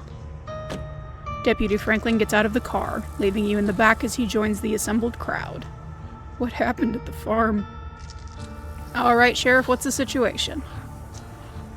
I'll tell you what the damn situation is. That bastard Julius got a hold of my boy and he won't let him go. This is kidnapping and you fellas better get in there and shoot that rat bastard shitstain before I do it myself. Oh no, that means Bo. Oh, I like him. No. We can't have something bad happen to him. Or Duke. I really like Duke too. Franklin, you're with me. Let's head on in and get a handle on things. Let me out of the car. I better go in first. That son of a bitch has the place all strung up with traps. Oh my god. But I know how to spot him. Mr. Calloway, it might be best for words. Mr. Calloway, it might be best you stay out here with your wife and me. This is police business now. And as far as I see it, it's family business and always has been. Whether or not you finally decided to get your sorry asses out here and finally do something about it, you tell him, Duke. It's your fault he ever decided to take it on himself to go investigate what happened to Big Betty. All because you didn't listen. That's right, so now you owe me. I'll bring up the rear if that makes you feel like a big tough guy. But you can't stop me, not while my boy's in trouble. And this is why we love Duke. Even though he's probably gonna get himself killed. Alright, I hear you. Your boy's in there, you want some peace of mind, I understand that. But don't you go making more problems than we already got, you hear me, Duke? Leave that gun with Irma. Do not leave the gun with Irma, please take all of the firepower you have with you. Something weird's going on here. Fine, here, something happens to be in there, you know how to use it, and you best use it. Please try to refrain from making threats of violence in front of officers of the law. And you fellas better go and get our boy back. Without another word, the officers split up. Derrickson heads for the squad car while the three men start up the hill to Julius's shack. Irma stands on her porch clutching the shotgun and watching the other house intently. Hey there, Cosmo. Sorry you had to come along for the ride. We'll have you back at the station soon enough. Sounds like this won't take long to settle. Why are you being so friendly? In the meantime, I'll keep you company. The thing calling out to you is starting to lose its patience. You need to find a way out of here before it gets angry. Shit. Could you let me go, please? I haven't done anything wrong.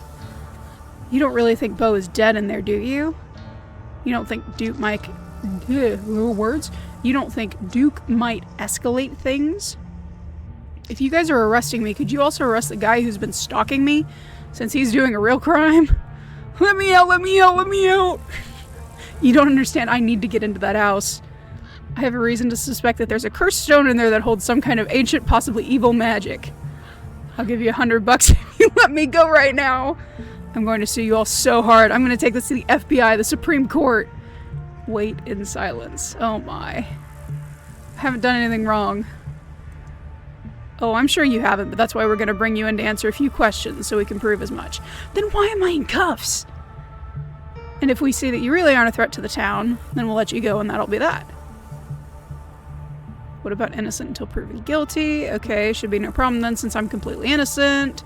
Could you at least get me out of these handcuffs? How am I supposed to prove that? But Tabitha let me go willingly. That's not even a question. I would, but you're all the way back there and I'm all the way up here and I just got comfortable, dick. Plus I got no backup, can't do anything without backup. Have some patience, this will be over soon like I said. I gotta get out of here, man. This may make things worse. I'll give you $100 if you let me go right now. Is that a bribe? Not exactly behavior typical of an innocent, wouldn't you say? 100 isn't even that much nowadays. I won't throw away my good standing as an officer of the law for less than a week of groceries! Jesus! There's a sound coming from the house on the hill, shouting, angry and panicked. The frantic voice crackles over the radio. Derrickson, man down! The sheriff is down!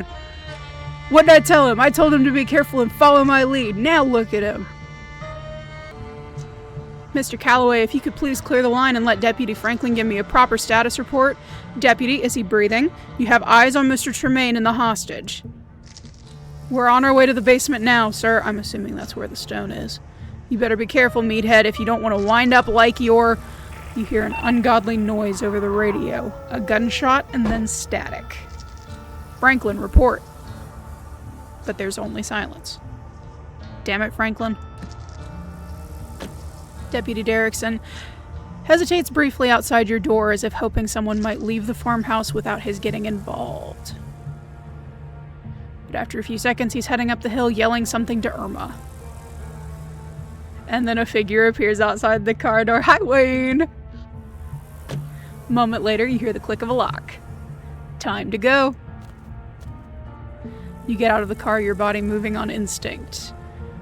The stone is louder outside, its song buzzing in your ears, drowning out the world, calling you up the hill towards the old farmhouse. Great. I can't think straight. The stone is doing something to me. I don't think I should go in there, but I don't think I can stop myself. Not you again. Will you come with me? That's all you're able to sputter out. The buzzing drowns out your words. You can almost feel it pulling, your feet aching to move. Am I still in handcuffs? Ooh, I cannot read tonight. Wayne reaches out, touching your hand. His fingers are stiff and hot with infection. I'm sorry, Cosmo. It's more dangerous for me than it is for you. I can't. Rude. I really would have preferred it if we could do this all together. But the witch started it early. I should have known she would. Started what? The handcuffs fall away from your wrists. You weren't paying attention to what he did to make it happen, because it doesn't matter. You have somewhere to be. But she's at her most vulnerable now. She won't be expecting you. So go on. I'll be watching. Nothing bad is going to happen to you. You say that. Where's Reese? I hope he's okay. Gives you a hard shove forward, and then he's gone. Honestly, I hope any of my friends are okay. Because, like, we know Stella's a fucking traitor. Wayne has been haunting my house. Reese got shot by my cousin. Have not heard hide nor hair from Kanika or Avery. What the hell just happened? Was that Wayne? You don't have time to respond to your cousin. Today's events have already begun. The talking is just noise. Their words don't matter. There's a humming in your head, almost like a voice. One that you can just barely make out. But you know it will be clearer the closer you get to the stone. You start wandering up towards the farmhouse at the top of the hill. Is that where all the shooting is coming from? Hey, I'm talking to you! But you continue forward. You barely even notice your hand slipping over the doorknob. And now you're inside. Sheriff Hugby dangles in the middle of the room, an axe attached to some strange mechanism in the ceiling. Oh! He's embedded in his face, holding up his corpse in an imitation of life. I was too busy reading the text and I wasn't actually reading the... Oh, that's gruesome. Hi, buddy. Why is there meat on the walls? Holy shit. This old guy really is crazy, huh? Who the hell puts something like that in their home? Past the body, you see a giant pumpkin through the door to the garage, cracked open, its guts strewn across the floor, seeds dotted across the hardwood like a trail of breadcrumbs leading to the basement stairs. So is it meat or is it pumpkin? Alright, Derrickson, until we're out of here, it looks like you're the sheriff now. So what the hell did we walk into? What's this wee shit? Hostage situation. Hostage situation, my ass. That fucking rat Julius is doing something horrible to my boy down in the basement. That's what's going on here. Franklin, how's Bo? You got eyes on him? The officer's voice calls up from behind the wall of roots blocking the basement door. Yeah, he's breathing. We're trying to help. Avery's here! Is that Diner Kid? I should have known you and Julius have been conspiring, haven't you? What'd you do to my boy? Shit, we have to go down there, don't we? What is this wee shit? You get away from me. You had me arrested and you shot my friend. You both know what to do. That you do. Approach the basement. You're vaguely aware that Officer Derrickson is trying to stop you, but he's too nervous to take a step. You reach the basement door and start to claw at the weird fleshy vines blocking your way. They're strong, but they relent under your touch, welcoming you down below. Who the hell? So you tried to undermine me, witch. I should have known you tried to find a way around the rules. You trapped the town. This isn't what any of us wanted. You should nullify the deal before this gets any worse. It's just unhappy. I didn't think something like that would be so opinionated. But I have a plan to placate it. If it wants a less broken body, it can have one. Then we'll see if it still feels cheated enough to hold a grudge. It's not too late, Enoch. You can let Eddie have the baby and your family can go back to normal. Happy and unburdened. I'll clean everything up. It can be like nothing ever happened. I'll leave town. Manipulative hag? That's what you wanted all along, wasn't it? The whole ordeal was just an opportunity for you to have access to it. Well, I know better than to hand an ounce of power over to you, Verena. Our partnership has come to an end, witch. I will be continuing on with my business, and you should be grateful that I let you continue on with yours. One of these days, Enoch, someone will be strong enough to do what needs doing. I can wait. I can wait a long time. Hey. Everybody still alive? Tabitha coughs. I think I broke something. Yeah, my ribs. Why do you have to wear such heavy boots? Witch, Verena. I saw it all in my family, the witch. You have to find the witch, find the witch. Enoch fucked over everyone. Babble incoherently. See, this is the funnier. This is close enough to babbling incoherently. Who the fuck is Verena? The only witch I know is Sybil. Of course it is. As if she hasn't already fucked this up enough. She's got another thing coming if she thinks she can go back on our deal now. I'm getting what she promised me. Whatever she sent you for, I'll shoot you before you do it. So don't even try. Hey now, nobody has to get shot.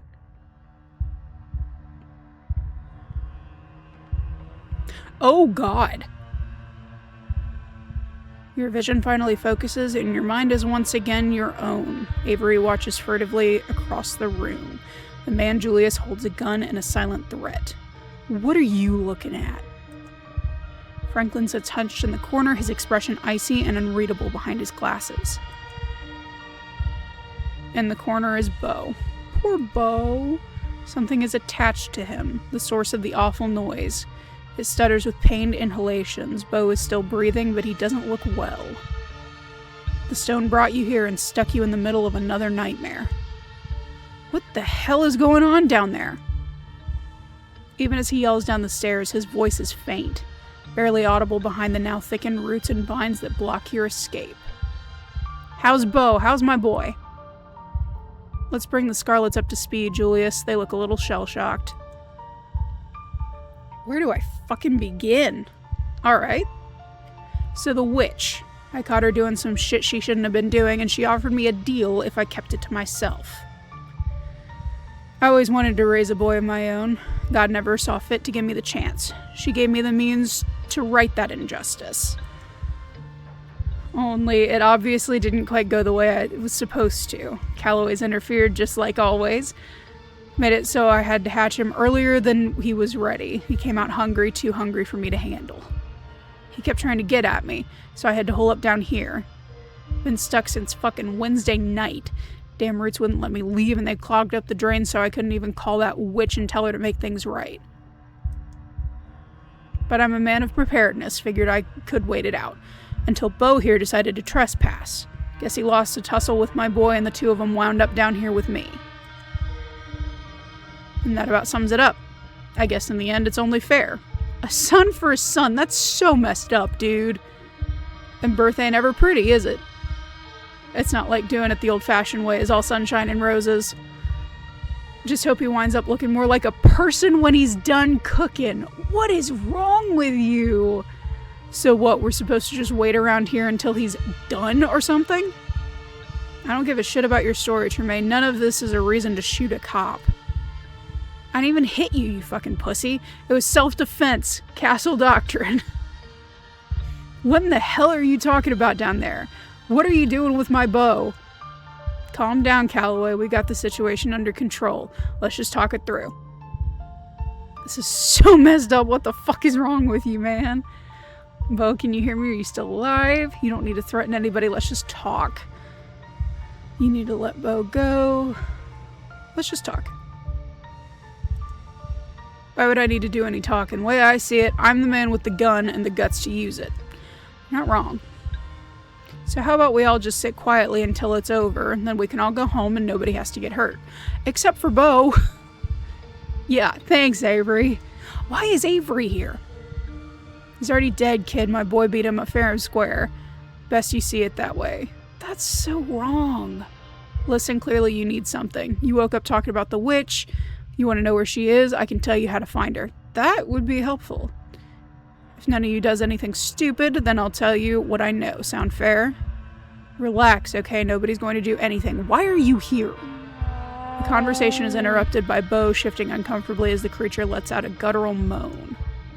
That's my boy. Enough of this bullshit. Somebody help me get this axe down. I'm not letting any damn tumor stop me.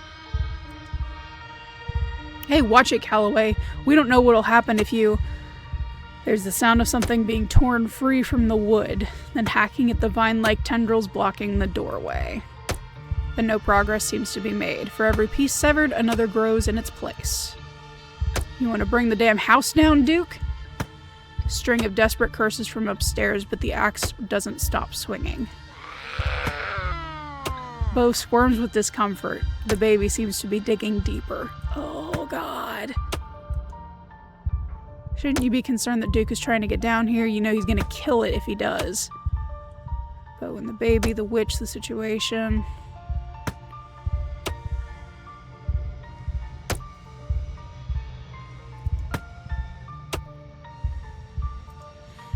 He won't get through. My boy will make sure of that. He might be a little thing, but as you can see, it don't mean he can't protect himself. Dr. Kelly died last night. I'm not saying that in front of a cop. Even if Bo survives this, I don't think we can get him the help he needs in time. Does your son have a name? What exactly happens after this thing is finished?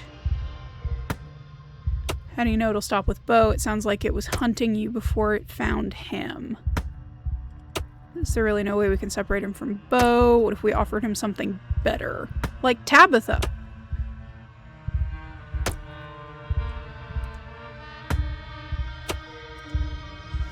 This ain't a debate. Shut up or I'll shut your mouth for you. Okay. I don't know, Julius. I think there's something we're missing. And if Cosmo thinks so too, maybe it's worth talking about again. That's why I'm here in the first place, right? To come up with some other solution. You and I already decided this was best. That discussion was had and done with before anybody else showed up. How did you get here, Avery? What the hell? Bo twitches, his skin blossoming with fresh bruises as the thing takes more of him. Oh! Return. Okay, the witch. What makes you think Sybil's the witch? She's absolutely the witch. Oh no, I hit the wrong thing! Every time. What were the terms of this deal you made with the witch? Did the witch tell you how she was going to take care of this thing once it's done? You said you know how to get in contact with the witch. Yeah, what did you catch her doing? Look, I'm a man of my word. She told me I get what I wanted, and I told her she would get my silence. I stand by that. God damn it. But that being said, perhaps it had something to do with that husband of hers and whatever he was sick with. Oh? Husband? She's married, but she's not so young. Young? Do you need glasses or something? Yeah, she's ancient. That woman's a goddamn crone if I've ever seen one. And it ain't like she's married now anyway. He's been dead for some time on account of the illness. We're gonna keep digging about the witch. Okay. She clearly betrayed you. This doesn't seem... Well, maybe he wants this. Okay. Did the witch tell you how to take care of this thing once it's done? It's meant to be a kid when it's done. Other people seem to figure out how to raise those all the time. Don't need her giving me parenting tips. Most babies don't eat people to live, Julius. This doesn't seem that unusual to me, actually. Isn't that kind of what babies do to their mothers? It's not like they're eating takeout in there for 9 months, you know? Exactly what the kid said. Yeah, the inside of a pregnant lady looks just like that. What? Okay, a few less roots attached, sure. But other than that, not far off. Guys. Why do you even want a kid? What kind of man lets another man make his sacrifices for him? Have you thought about what happens after this, Julius? The sheriff's dead.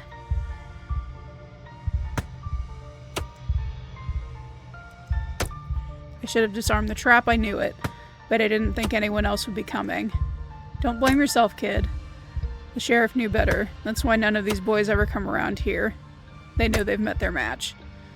And to answer that thinly veiled threat of yours, I can't say much. I give much of a shit. Right now, at this moment, I'm here and my boy is here and we've got our happy little family. This is so twisted. You're gonna be tried for murder, Tremaine. But Julius doesn't answer. He just watches in silence as the shriveled creature continues to slowly kill Beau. The thing under Beau's skin shifts, writhing in an imitation of a clenching muscle. Oh boy, what else can I poke? I'm not admitting that in front of the cops.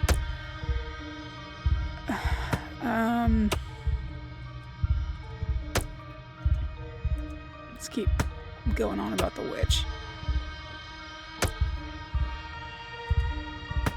You said you knew how to get in contact with the witch. That I do.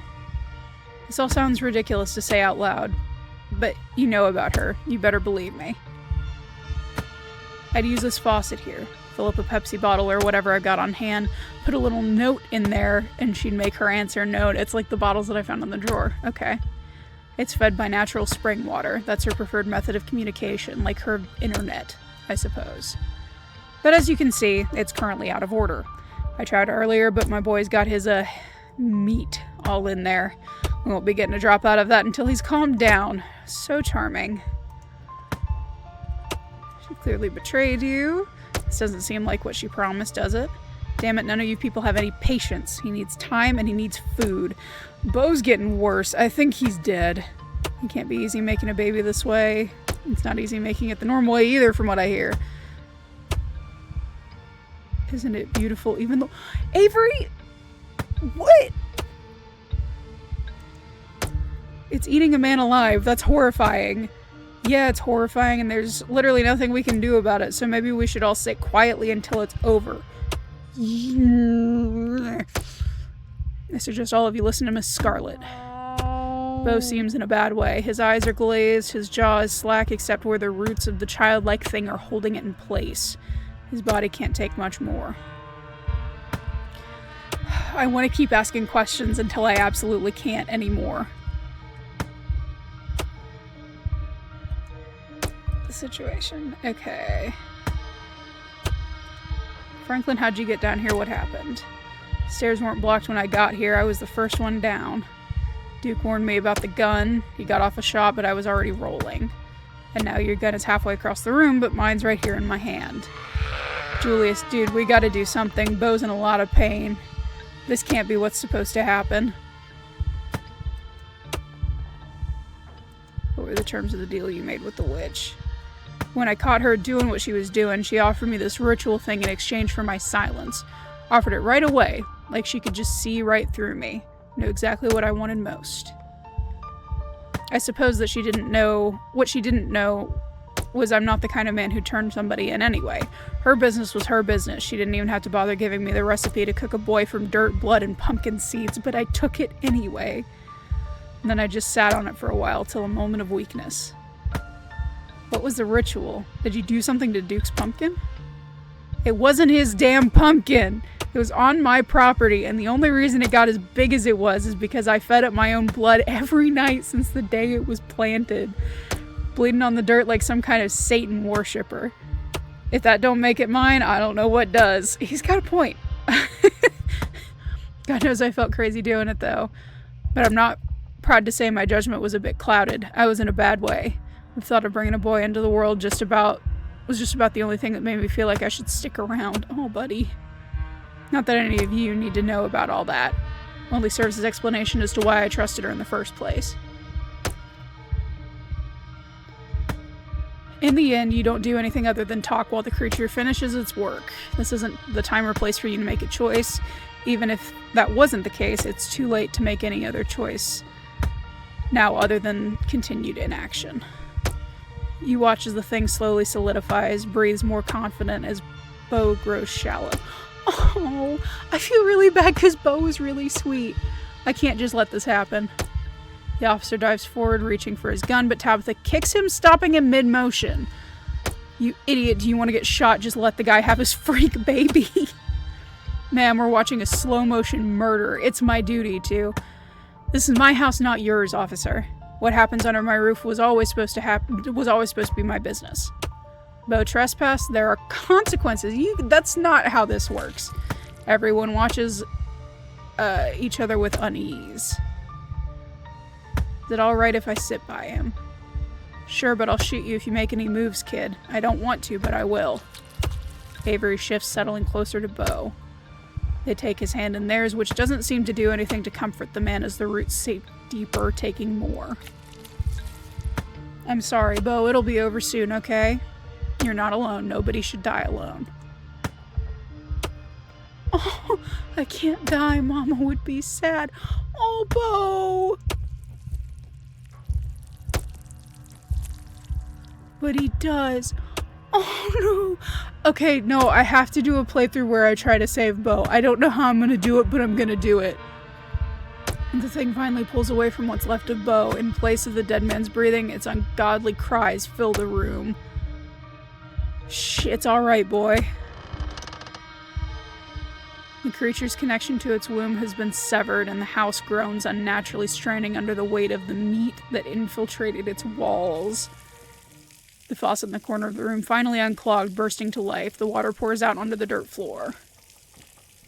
And the vines blocking the door go slack.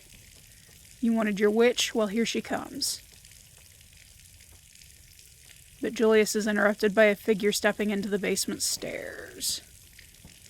Oh shit, he's got an axe. Bo. Oh god, Bo, that can't be him. That can't be him. Oh, I feel so bad for Duke. You stay away, Duke. Nobody else needs to die today. They sure as hell do. He's on Julius in seconds, axe rising and falling on a bloody mess. Oh god. He keeps going, and nobody stops him. Julius's body slowly loses its humanity until it's nothing but meat. Oh my god. Sorry, Franklin. Looks like he fell on his axe. That's what I saw. Finally, Duke turns his attention to the mewling thing still curled up on the corpse of his son. Duke, stop! Wait! Duke, that's all that's left of Bo. Don't kill it. Let his sacrifice mean something. Oh, what the fuck, what the fuck? That's kind of how I feel. Oh, God.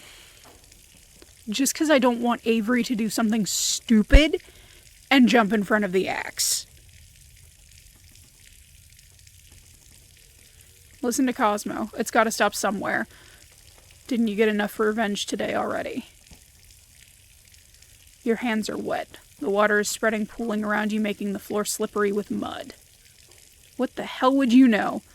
I might just keep getting revenge all day if I feel like it. My son was just hurt bad by that thing.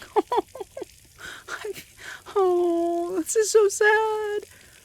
I'll be doing the world a favor by taking out something that does that to live. The water is suddenly much higher. It rises up past your ankles.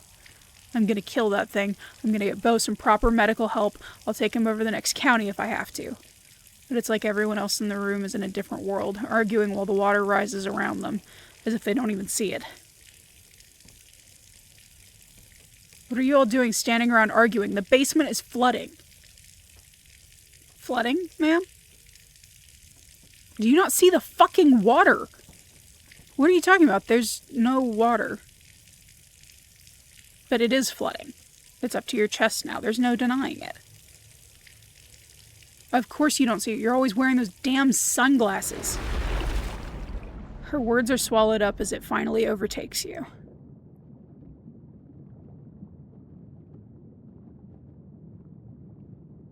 You feel like you're choking. There's water in your lungs, or there should be. Your ears are filled with the sound of rushing current. It's cold and dark, and there are people screaming somewhere. What the heck? There are bodies in the water with you. They're all dead. 1,000 corpses, 1,000 homes, all torn to pieces. But the flood recedes. It hasn't happened yet. You are the mother of a daughter, and your daughter has told you about her terrible dream. Oh my god, it's an eye. What the heck? is going to kill everyone. You are not the one who had the vision. Not yet. It has only been described to you by your daughter, who you have been teaching, as your mother taught you. You are the only one who can stop it, Mother, but you won't be strong enough. Her words are heavy. How can you be sure maybe it's only a dream? The village is doomed then. Of course I'll stop it, don't worry so much, daughter. No, Mother, I've seen it. You will try to stop it and you will die. But there is another path. Take my power, I give it willingly. I won't destroy my own daughter, but I want you to be your own person. I can't do this to you. I can't lose you. It can't be that I'm destined to lose you. It's too cruel.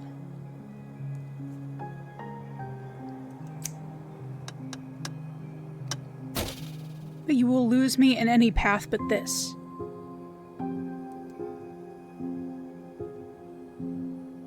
If we do nothing, we'll die with everyone else. If we flee, I will have the weight of 1,000 lives on my shoulders. I couldn't live. I would be lost either way. This is the way it must be. Accept and take your daughter back. Reject and let 1,000 die. Oh, God. Oh, I hate this.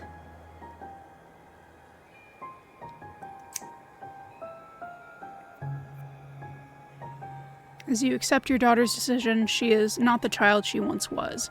And there is a confidence in her that you have no choice but to respect. You take her back. Your power becomes yours. Her power becomes yours. The flood does not come, the village is saved, and no one ever knows the sacrifice that was made for their lives. No one but you. The years have passed. You outlive everyone you used to know. You move on, you meet new people, you start a new life. You have another daughter. This time the vision is yours. The piece of your first daughter that lives in you shows you what is coming. Rotting bodies in the streets, the smell of sickness on the wind, church bells ringing for an endless parade of funerals. An entire city whose gates will never reopen. Everyone inside the walls falling to the curse of plague. You are among their number. Your body no longer strong enough to heal even itself. You are not enough to stop it. Not as you are. There is another path, a narrow thread. If you were stronger, you could tug at it and unravel the tapestry of the future. Mother, what's wrong? Your daughter will never be as strong as you are. Not after what you had to do. But she still carries in her some strength. Enough. Explain it to her as it was explained to you. Take your daughter back. You tell her what's coming. You explain that she has to give what she has to give up. What you both have to give up. You love your daughter, after all. You will miss her, as you miss your first daughter. She is angry. Even when you try to explain that she will be a part of you, that she won't die, she cries and cries and she tries to run away from you. Fate is attempting to cut its loose thread. The entire city rests on this decision. Stop her from leaving. Let her go. Give up on the city.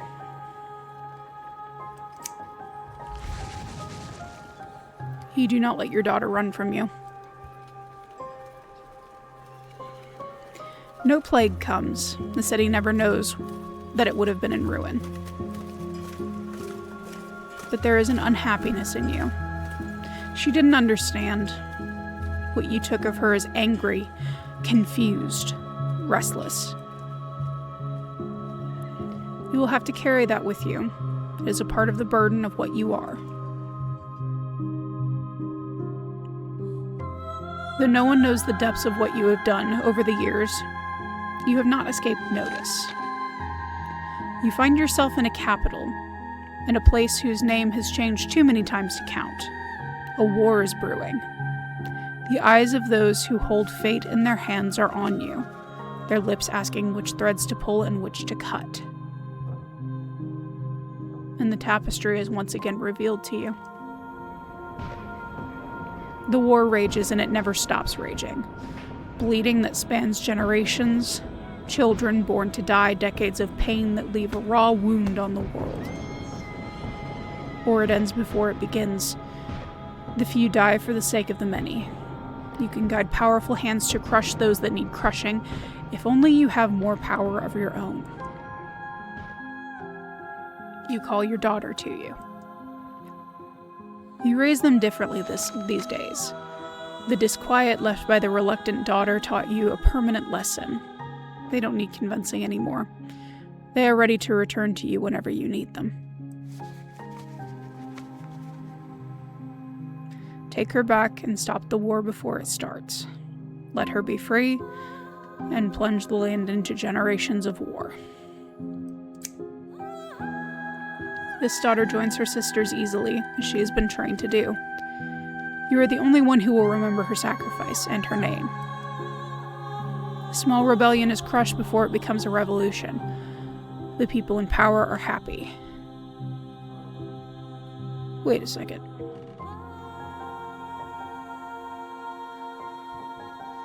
Oh my god, Kanika's dead. That has to be what it is, because we haven't heard from her the entire... Oh my god. Oh my god, Sybil killed Kanika. Holy shit. You leave, you don't want to see any more visions of war. You set your sights on a place where there are no kings. And yet, even an ocean away, power finds you. A man with aspirations. Anyone can hold power here. You have discovered if they are vicious enough to want it. The hunger in him senses the power in you. And for a time, you humor him. You allow him to give you a life of comfort, you and your daughter. You don't see a future where he ever grows more powerful than you can imagine. Not until the vision comes. A war like none the world has witnessed. A fledgling nation devoured in the nest. A man who sits on a throne where none was meant to be. The world under his cruel fist bowing to its crushing weight. The very ocean stained red by his influence. He is already on his way. You realize too late. You have been too close to him to see it. Your choices have already narrowed. The war is coming whether you strike now or not. The loose thread sticking out from a mass of blood, with you too weak to grasp it. But you have a daughter. You always have a daughter, until you don't. It's time to rest, aren't you tired?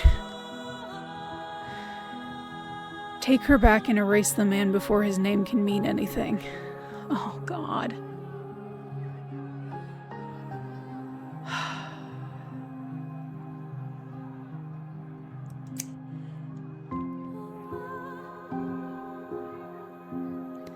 She joins her sisters, as is her destiny, and you remove him from the world. The hole where he was filled by lesser men, none of whom remember whose shoes they're stepping into, and none of whom can hope to command the way he would have. The blood is spilled. Less blood, but you feel every drop. You hide yourself away from the world. You and your daughter. The visions still find you, but here they are small. The decision's simple. You make them all the same, helping where you can. A storm halted, a conflict settled. Until one day, when you are shown a dark pit. Splintering wood, debris trapping everyone inside. Bodies burning as the very rock catches fire, children screaming as their flesh bubbles, then silence as lungs fill with smoke. You know the choice that lies in front of you. Take her back. Not this time.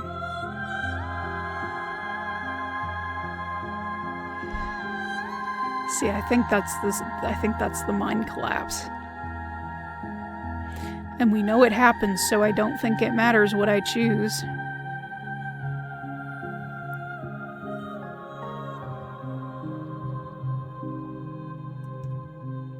She joins her sisters, as so many have before her. The disaster is averted, lives are saved. And you have another daughter. But that's not what happened. Not this time. You take your daughter's hand and you look her in the eyes. They're green like yours. You don't want to do it this time. You stare out over the hills together as a plume of smoke rises in the air. You can't hear the screams from here. You assume you will die one day, like anyone else. After all, you're long past due. Maybe you'll be lucky enough to know your grandchildren before you go. Then the man comes, and with him, a vision. He has already decided. He is bringing something here. Something ravenous that doesn't belong, but that has been pressing at the edges of your world, trying to find a way in. It has its way now, whether you help him or not. More of the thread you've followed comes into focus, and for the first time, you follow it beyond your death. Disaster after disaster, crisis after crisis, thousands of years of little cuts that you weren't there to mend. On and on it goes, longer than you can ever hope to follow. Its toll eternal and incalculable. But there's a new thread, too. If you are patient enough, if you are strong enough when the moment finally comes, if you do everything right, you can devour this thing that sits outside the world. And it will give you so much power that you will never have to take back a daughter again. You could fix as many things as you care to fix. Floods, plagues, wars, kings. You look into her green eyes so much like yours. You can't. Take her back and summon the entity into the world.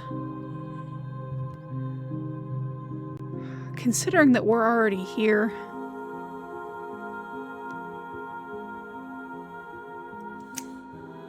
you welcome her back as you have with every daughter before her, and you help the man. He is arrogant, he cheats the thing from another world in every way he can. He wastes your time. There will have to be more daughters before the day comes that this will be over. But days and daughters come and go, and you are very patient. You have to be, if you're to stop the hurt that would scar a world without you there to guide it. Oh. And now you're here, on the cusp of the end, the final daughter. Cosmo? Tabitha? What are you two doing here? Are you real? Yeah, we're real. Are you? I don't know. Probably. I'm glad I get the chance to see you again, Cosmo, before I go away. Oh! So that means you've made up my mind, yeah. Don't try to talk me out of it, it won't work. You're kidding me. I forgot you, I can't believe it all day, it's like you didn't exist.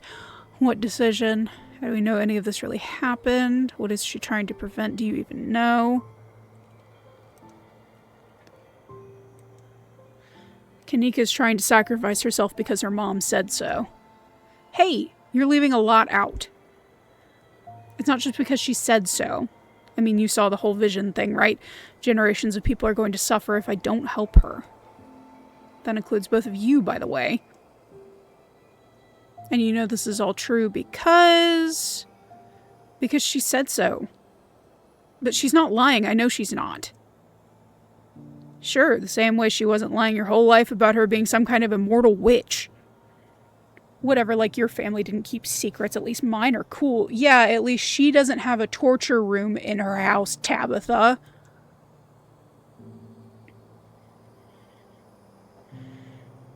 What exactly is she trying to prevent? Do you even know? That thing that Enoch brought, whatever it is, breaking out and causing havoc. In all those disasters, my mom would be able to stop if she takes its power for herself. She'll be able to fix the town and make it so people can actually leave again. But you wanted to leave. I don't know what you're... Okay, fine. I know what you're talking about, but do you think I like being stuck? No. I just know I need to grin and bear it for the sake of everything my family built.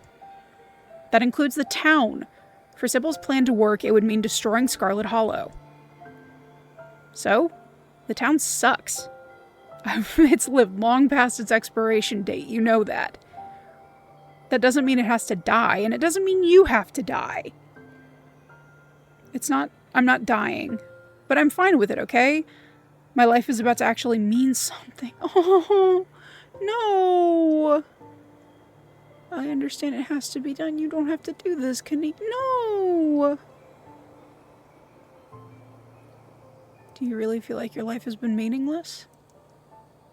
I'm a college dropout working at a dead-end job in a dead-end town, lying to myself every day that I'll get out and do something bigger with my life. But you will! But I never could. And apparently it was never my fault. You know what a real relief it was to learn that? Now I have a chance to make sure no one gets stuck the way I did. The way Stella did, or even you, Tabitha. This is so much more than most people could do in a lifetime. Saving all these people. It's my purpose in life. Aww. Yes, she made sure of that, didn't she? She made sure I was in the right mindset to be able to accept what had to be done. It's still my choice.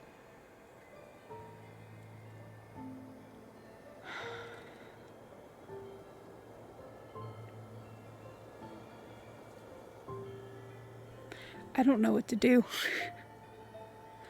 How do you know any of this really happened? I forgot you. I can't believe it all day. It's like you didn't exist. That's weird. I can't even remember that I forgot about her. Yeah, it's all part of this. Soon enough you can go back to forgetting and it'll be like this never happened. You won't even know to be upset about it. You know, I don't think I've ever seen you without glasses before. Huh? So she's wearing contacts. What does that have to do with any... But there's something about the inconsistency that nags at you. The illusion wavers, trying to maintain its hold, but it's too late. Of course, I should have known better than to think I could hide from you, Cosmo, you bitch. I'd hoped it would be all over for you before you could find me. I know it can be unpleasant to watch. I'd hoped to spare you, even if I knew in my heart that it would all be worthwhile roads for you to walk. I gotta read that again. I'd hope to spare you, even if I knew in my heart that all the worthwhile roads for you to walk would bring you here right before I could finish my work.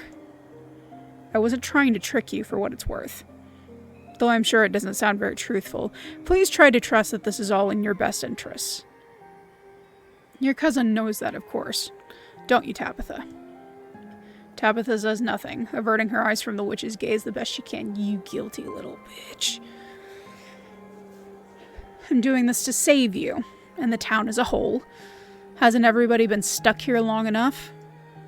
Kanika can't save them on her own, but I can. I wish this wasn't how it had to be, but it's the only way either of your stories get a happy ending. There is no illusion masking her words, no trickery. She is speaking her truth. But perhaps there remains a narrow path for you to walk. Don't you dare listen to her, Cosmo. Don't you dare kill Kanika.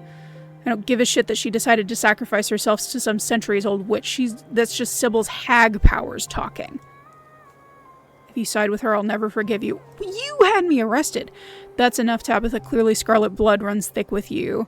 You're just as short-sighted as Enoch, Edwardine, and Pearl Ann. Shut up. Speak the name that's... Okay. Wayne also said that... Okay. Speak the name that was carved in the cell wall. Let the witch finish what she started.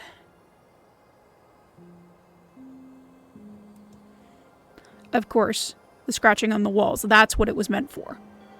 Cosmo, no, you don't know what you're...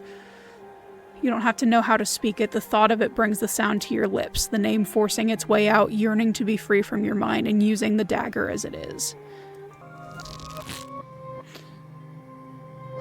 The dagger tears into her.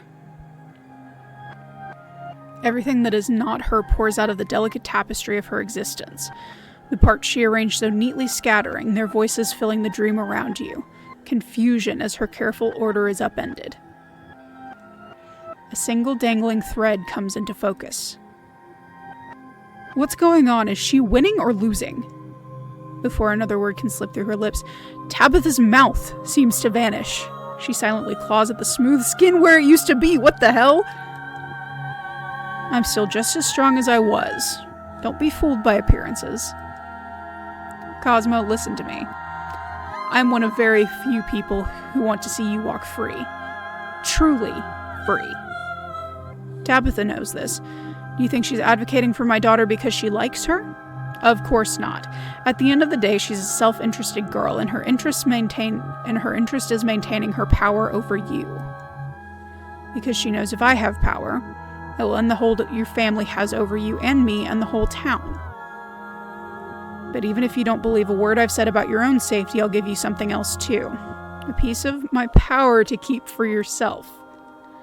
As you are now, you're limited in your potential. There's so much more you could be. I could give that to you. Consider it a wish granted. I only need to finish what I started. If you want me to trust you, then give me what you're promising now. Show me you can. Oh! Oh my god.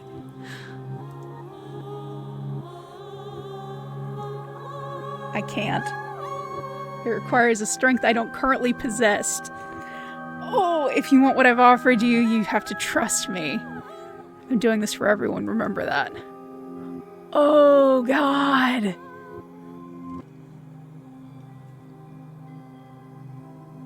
Pull the thread. You ignore her offer. Grab the thread and pull. The delicate tapestry is unwoven. The witch's careful work torn open, if only momentarily, as her daughter's hands are finally unbound enough to grab for their mother. Their cries are a song, calling out as they drag her down into the depths of their mass, craving her warmth, her attention, her love, as it has been so long since she held them. The tapestry weaves itself shut around her. The cries grow quiet and sated. The witch is gone. Kanika catches her breath in the space once occupied by her sisters. She now stands alone. Though she isn't really alone, not anymore. And she never will be. She wears the weave of all those generations of power. Someone has to. What did you do to me?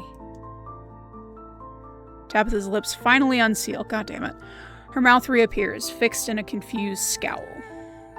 That's a good question. Is she gone? Or is she what you were going to be? I can feel her in here, but she's small. So small it's like she's just a thought.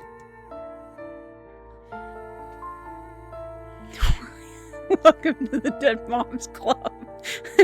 I think I gave you her power. She wasn't using her power right. I know you will. I took Sybil out of the picture. She was a problem and now she's gone. A manic laugh breaks through her shock. You can't keep saying that to people, Cosmo. It's okay, Tabitha. It's funny. But I don't think she's dead. It's just like the rest of them now. Like I was going to be. God, this is insane. Magic isn't supposed to be real. She let me say that so many times, all while she knew. Am I supposed to do what she was going to do? How do I even know what that is? She never told me anything or taught me anything. How am I supposed to save this town if I don't even know what's wrong with it? Tabitha doesn't respond, her eyes averted from you, her attention somewhere else. This is all too confusing. We should get out of here. I need time to think. Do you know how to leave? I think so. Everybody hold on, okay? Kanika takes both of your hands. She pulls and the world shifts nauseatingly around you. It feels like you're being buoyed upwards, ascending rapidly. Her grip firm as reality seems to rush to meet you, until finally, you surface.